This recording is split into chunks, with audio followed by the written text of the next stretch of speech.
ሰላምና ጤናን ፍቅርን በረከትን ያድልን። ክብራትና ክብራን የሣድስ ቤተሰቦቻችን እንደምን አላችሁ? እንደምን ቆያችሁልን? ያላችሁት በሣድስ የሚዲያ ዝግጅታችን ላይ ነው። ሰሞኑን ከሆኑት ነገሮች መካከል ግን ትላንትና ማታ ኦልሞስት የትልቅ ነገር ነው የተሰማው። ነገር ግን ያው በውስጡ የሚነሱ ጥያቄዎች አሉ። እንደምናቀው በእስራኤልና በፍልስጤማውያን መካከል ያለው ግጭት በተለይ በጋዛ ውስጥ እየተደረገ ያለው ግጭት ከሁለት ዓመት በላይ ፈጅቷል። ብዙ ሰው ሞቶበታል። ከ65,000 ሰዎች በላይ ሞተውበታል። በጣም ብዙ ንብረት ወድሟል። በጣም ብዙ ሰዎች አካል ላይ በጣም ብዙ እክልና ውድመት ደርሷል። አይቆጠርም። በቃ በጣም የሚዘገንን ነገር ነው የሆነው። ግን መጨረሻዎቹ አሁን ባለንበት ሰዓት ላይ አካሄዱ ግን በጣም የሚያስፈራ ደረጃ ላይ ነው ያለው። በሚያስፈራ ደረጃ ላይ ያለበት ነገር መቀልበስ የግድ ይል ነበረ ወይም ደግሞ ግዴታ ነው። ካልሆነ ወደ ማያባራ ከባድ የሆነ እልቂት ውስጥ ይዞ የሚከት ነገር ይዞ ሊመጣ እንደሚችል በደንብ ነው የታወቀው።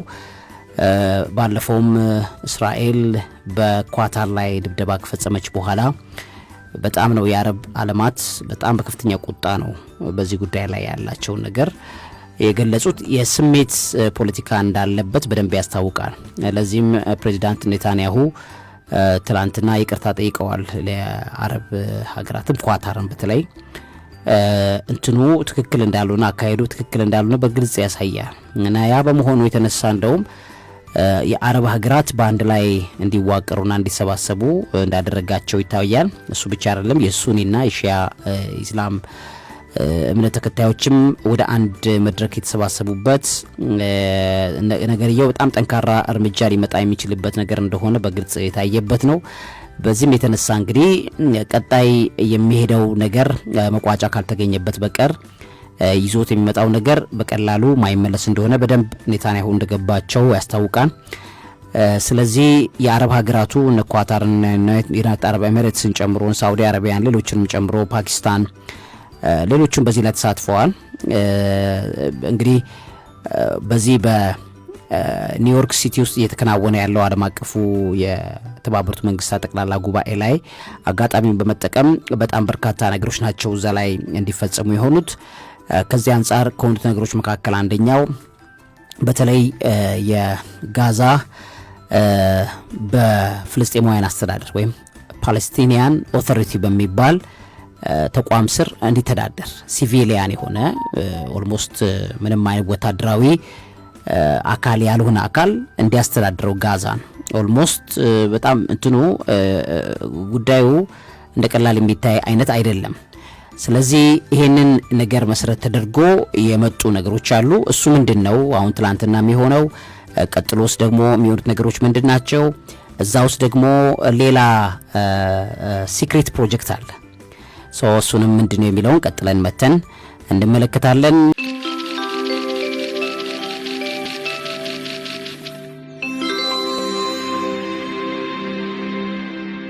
ያላችሁት በሣድስ የሚዲያ ዝግጅታችን ላይ ነው። ቤተሰቦቻችን እንግዲህ በሰሞኑን እየሆነ ባለው በእስራኤልና በፍልስጤሞች መካከል ነገሮችን እንዳይካረሩና ነገሮችን ለመቋጨት የተደረገው አካሄድ ቀደም ብለን እንደጠቆም ነው ጉዳዩ የጀመረው በተለይ የፍልስጤማውያን የኳታር ላይ ያለውን ጥቃት እስራኤል ከፈጸመች በኋላ እንደሆነ ይታወቃል።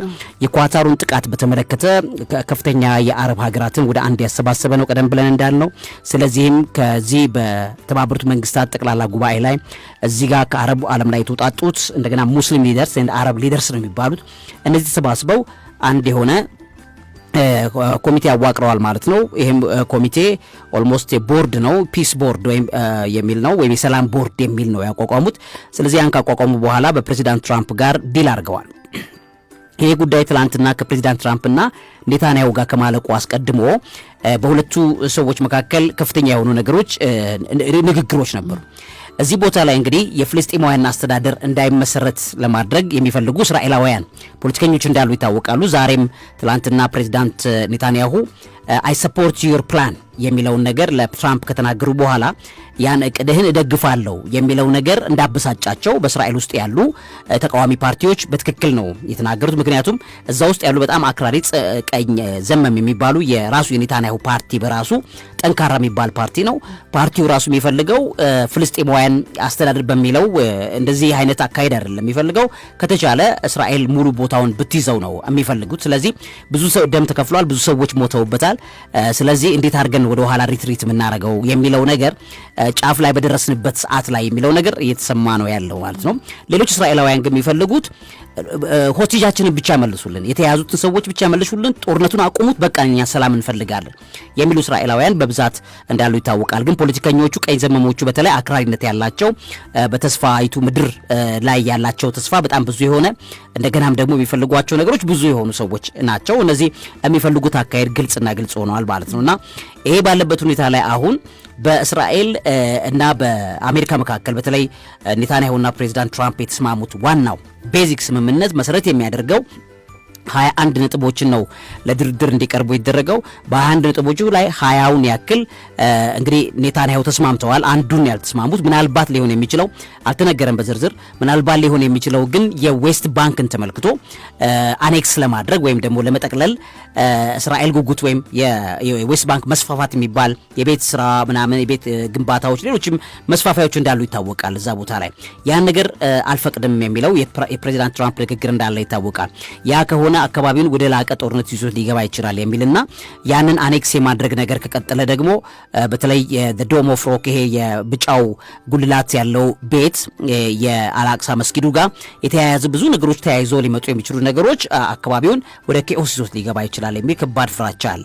ስለዚህ ከዛ አንጻር ያንን ነገር ይመስለኛል ከተዘለሉት ነገሮች መካከል አንዱ እሱ ሊሆን እንደሚችል ገምታለሁ። ግን ሌሎችንም መሰረት በማድረግ ወደ 20 ነጥቦች ላይ ኔታንያሁ ተስማምተዋል። ከነዚህ መካከል እንግዲህ በግልጽ የሚታወቁት የሆስቴጅ መመለስ ነው። በ72 ሰዓታት ውስጥ የእስራኤል ሆስቴጆች በእስራኤል ሀገር ያሉት በጋዛ ታስረው ያሉት መመለስ አለባቸው የሚለው የሞቱም አሉ እንደገና ቅሪታ አካላቸው ወይም አስከሬናቸው ወደ ሀገራቸው ወደ ቤተሰቦቻቸው መልሶ እንዲመጣ ዲል ነው። ዋነኛው ዲል ይሄ ነው። ይሄ ደግሞ እኛ እስራኤላውያን ራሱ የምንፈልገው ጦርነቱ ለዚህ ነው የሚል አላማ አለው። ግን ከዛ ነው የሚዘለው ሌላ ነገር ነው። እንግዲህ በሁለት መልኩ ነው። አንዱ ታላቁ እዛ ውስጥ ያለው ሲክሪት ምንድነው? የሚፈልገው ነገር ምንድነው?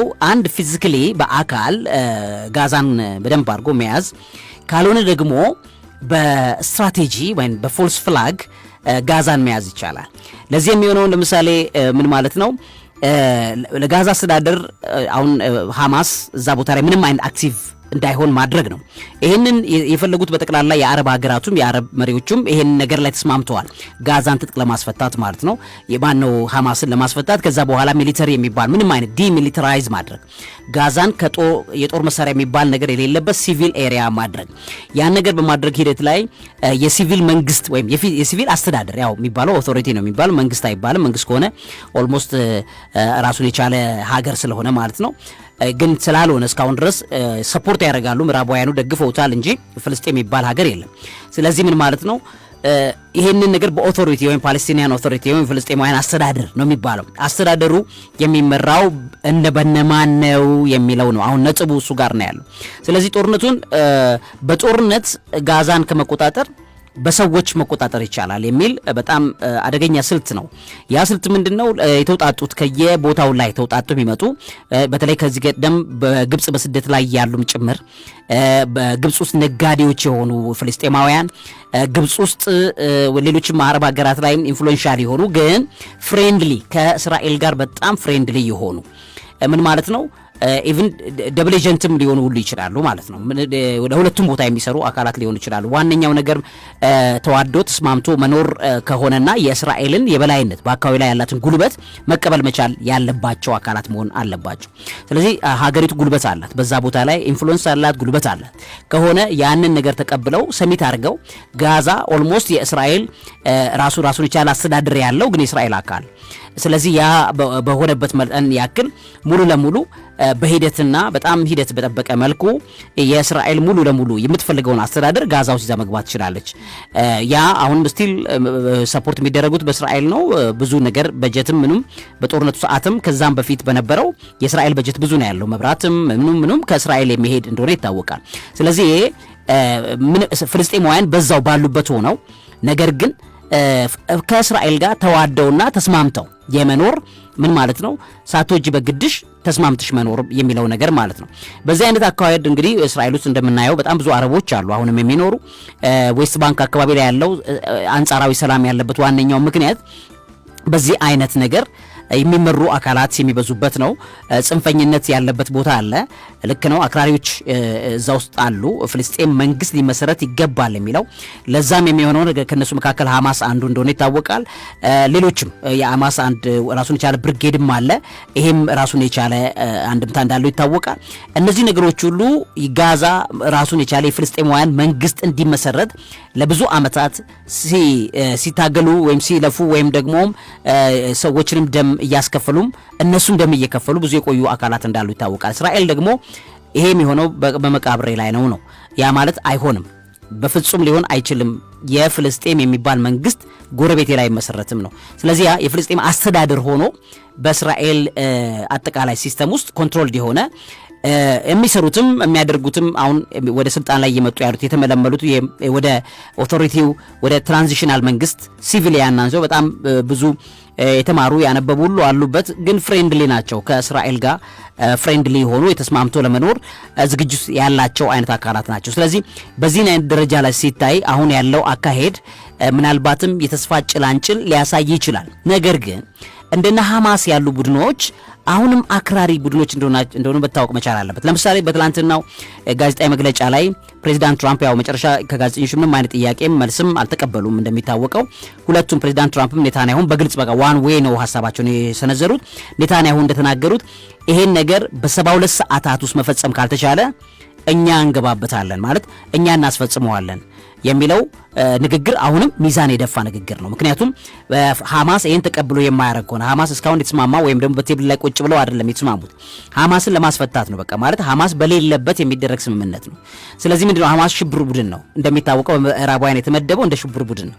ስለዚህ ከሽብረኛ ጋር ወይም ባርባሪያን ከሆነ አካል ጋር አንደራደርም ነው። ያ ድርድር የለውም። ስለዚህ ያ ከሆነ ሐማስ የተሰጠውን የቤት ስራ መቀበል አለበት፣ ካልሆነ ደግሞ ክራክዳውን መደረግ አለበት የሚለው ነገር ሲገባ አሁንም ያለው ሞት የሚቀጥል እንዳይሆን ይሰጋል። አሁን ያለው የሰላም ስምምነት ላይ ለምሳሌ በጋዛ አካባቢ ላይ ያለው የሰላም አስከባሪ ኃይል ከአረብ ሀገራት የተውጣጣ የሰላም አስከባሪ ኃይል ይጠበቃል። እንደገናም ደግሞ ከምዕራባውያኑም እነ ፈረንሳይም እነ እንግሊዝም ይሄ ጉዳይ የፍልስጤማውያን መንግስትን እውቅና የሰጡ አካላትም ይሄ ጉዳይ መስመር እንዲይዝ ለማድረግ እኛም የጦር ኃይልን እንልካለን የሚል ፕሮሚስ ገብተዋል። ያ ነገር የሚመራውም እንደምታውቂው በቶኒ ብሌር ነው። ቶኒ ብሌር የቀድሞ የእንግሊዝ ጠቅላይ ሚኒስትር የነበሩ ሰው ናቸው። በኢራቅ ወረራ ሰዓት ላይ የነበረው ጦርነት ላይ ቶኒ ብሌር በዓለም ታሪክ የማይረሳ ሰው ነው። በጣም ብዙ የፖለቲካ እውቀት ያለው ሰው ነው። እሱ ብቻ አይደለም፣ አካባቢውንም ያውቀዋል። በተለይ እዛ አካባቢ ላይ ያለውን ጦርነት በደንብ የመራበት ሰዓት ላይ የነበረ ጊዜ ስለሆነ ያውቀዋል። ስለዚህ እሱን እንግዲህ ወደሚመች የኮሚቴ ዋና ሰብሳቢ ሆኖ ያለው ሰው እሱ ነው። ስለዚህ ወደሚመች የምዕራባውያን አፕሮችመንት ይዞ ሊሄድ የሚችል ነገር እንዳለበት እዛ ውስጥ እንረዳለን ማለት ነው። እነዚህና መሰል ጉዳዮች ተካተው ያሉ መሆኑን እናውቃለን። ዞሮ ዞሮ ነገሮች በመልካም ሊያልቁ የሚገባ ቢሆን ለዓለም ሰላም ትልቁን ቦታ ሊኖር ይችላል ብለን እናምናለን። እንግዲህ እርግጠኛ ነኝ እንግዲህ የተባሉት ነገሮች ሁሉ ወደ መሬት ወርደው ሰላም ይሰፍናል የሚል እምነታችን በእምነት እርግጠኛ መሆን ይቻላል። ነገር ግን በተግባር ግን እርግጠኛ መሆን በጣም የሚከብድ እንደሆነ እናያለን። ምክንያቱም በተግባር ላይ አሁን ሐማስ፣ ሂዝቦላ፣ ሌሎቹም ሞተንም ቢሆን የሚል ነገር እንዳለባቸው ሰው ማስጨርሰውም ቢሆን የሚፈልጉትን ነገር ለማስፈጸም የሚፈልጉ አካላት መሆናቸው ይታወቃል። ስለዚህ ያለውን ነገር እየተከታተሉ ማየት ይጠበቃል ማለት ነው። እስከ 10 ሰዓት ፕሮግራማችን አሁንም ይቀጥላል። እውቀት ታላቁ እግዚአብሔርን ታከብራለች።